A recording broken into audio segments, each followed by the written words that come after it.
BGT సిరీస్‌లో అంతగా ఆకట్టుకోలేకపోతున్న రోహిత్ శర్మ 5వ మ్యాచ్‌లో తప్పుకోవడంతో రిటైర్మెంట్ ఇస్తాడు అని అందరూ భావించారు. అయితే తను కేవలం ఫామ్‌లో మాత్రమే లేను అని, టెస్ట్ ఛాంపియన్‌షిప్‌కి ఈ మ్యాచ్ కీలకమని, ఫామ్‌లో లేని వాళ్ళు ఎక్కువ మంది ఉంటే టీమ్‌కి నష్టమని మాత్రమే తప్పుకున్నాను అని, ప్రస్తుతానికి రిటైర్మెంట్ ఆలోచన లేదు అని స్పష్టం చేశాడు.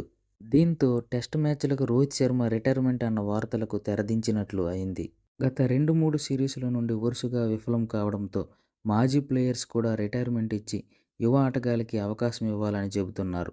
అయితే ఈ లిస్టులో కోహ్లీ, గిల్ లాంటి ఆటగాళ్లు కూడా వరుసగా విఫలం అవుతున్నప్పటికీ ఎక్కువగా వినిపిస్తున్నది మాత్రం రోహిత్ శర్మనే.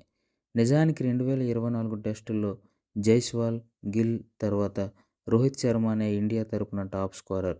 టీం గెలుస్తున్నప్పుడు ఆడని ఆటగాడిని ఎవరూ పట్టించుకోరు గానీ, ఓడిపోతున్నప్పుడు మాత్రం ఆడని వారిపై, ముఖ్యంగా కెప్టెన్‌పై ఆ ప్రభావం చాలా ఉంటుంది.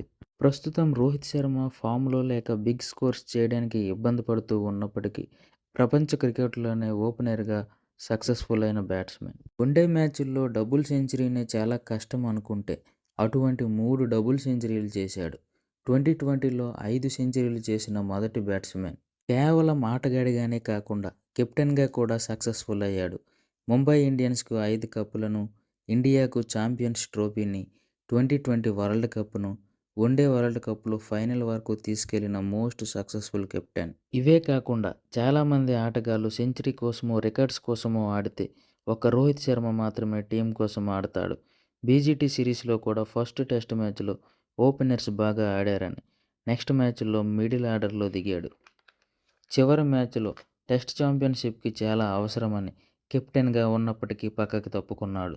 కాబట్టి ఇటువంటి నిస్వార్థమైన లెజెండరీ ఆటగాడు ఇండియాకు చేసిన కృషికి గాను రిటైర్మెంట్ ఆలోచన రోహిత్‌కే వదిలేసి తిరిగి ఫామ్‌లోకి వచ్చి ఇండియాకు మరిన్ని విజయాలు అందిస్తాడని ఆశిద్దాం.